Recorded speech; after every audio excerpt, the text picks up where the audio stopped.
పవన్ కళ్యాణ్ గారు, తర్వాత రామ్ చరణ్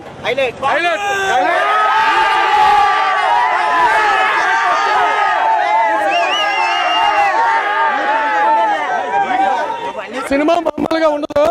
మనం చూసినా చూడకపోయినా సినిమా కథలు చూసే భయపడాలి.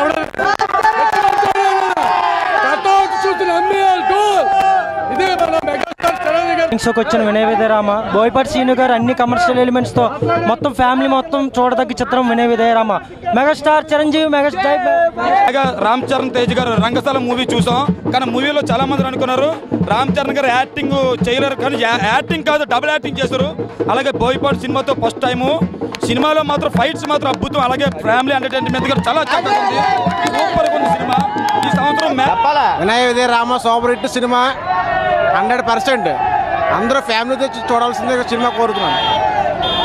ఫైట్లు డ్యాన్సులు సూపర్ సినిమా, అందరూ కూడా ఫ్యామిలీగా వచ్చి చూడాల్సిందిగా మనం చేస్తున్నాను.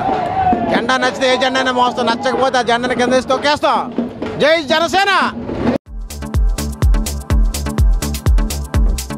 Please subscribe new waves. ఇలాంటి మరిన్ని మంచి వీడియోలు కావాలని కోరుకుంటున్నారా? అయితే పక్కనే ఉన్న గంట సింబల్ను క్లిక్ చేయండి. అలాగే సబ్స్క్రైబ్ చేయండి.